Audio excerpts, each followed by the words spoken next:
Sebelum saya akhiri, nih ada banyak yang bertanya. Tolong dengar dengan serius, ini serius. Di banyak yang bertanya di medsos, supaya sekali jawab enak sini. Ustadz, bagaimana pendapat Ustadz tentang penutupan masjid selama PPKM di Jakarta? Satu, saya pengikut fatwa Majelis Ulama, bukan pribadi. Ustadz manapun saya lebih memilih Ustadz Majelis Ulama, bukan pribadinya. Namanya majelis, kumpulan orang-orang hebat di dalam Majelis Ulama.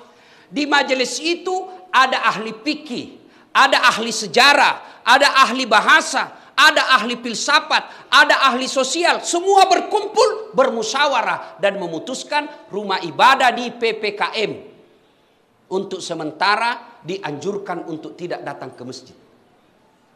Tapi di Jakarta, bukan di Pindrang. Tidak semua masjid Indonesia ditutup, khusus Jakarta. Kenapa Jakarta? Terlalu banyak korban COVID. Maka Majelis Ulama menganjurkan untuk sementara beribadah di rumah. Tuh. Yang kedua, berkait ini. Bertanya, kenapa Pale masjid ditutup, pasar dibuka? Ya kan biasa kita bertanya begitu toh?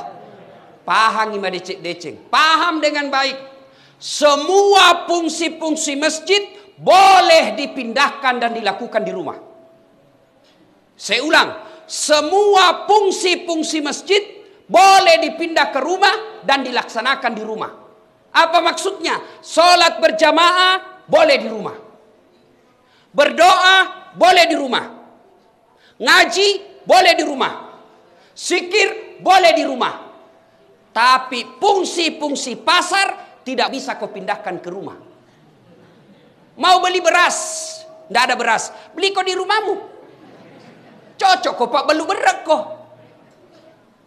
Habis gas, mau masak kebutuhan pokok, tidak ada. Kalau tutup semua, di mana ki beli? Dan tidak semua juga pasar dibuka, hanya pasar-pasar tertentu.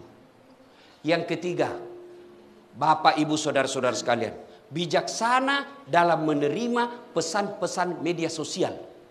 Karena ada pesan media sosial yang sentimen memang di-share saja yang benci-benci.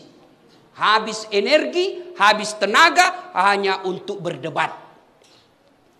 Yang keempat, kita berpesan kepada pemerintah untuk lebih serius lagi menangani COVID ini. Yang kelima, kepada saudara-saudara kami para pengusaha, kepada saudara-saudara kami para pengusaha, terutama mereka yang bergerak di bisnis alat kesehatan, tolong jangan jadikan COVID ini, jangan jadikan wabah ini sebagai ladang bisnis. Kami tidak pernah marah kalau kau bisnis ladang sawit. Kami ikhlas kamu berbisnis tambang. Tapi tolong jangan jadikan COVID ini sebagai ladang bisnis di antara kalian. Kasihan masyarakat kita. Mereka hilang nafkahnya, mereka hilang lapangan kerjanya, mereka hilang keluarganya. Lalu kau jadikan ini COVID sebagai ladang bisnis, demi Allah tidak berkah hidupmu sampai akhirat.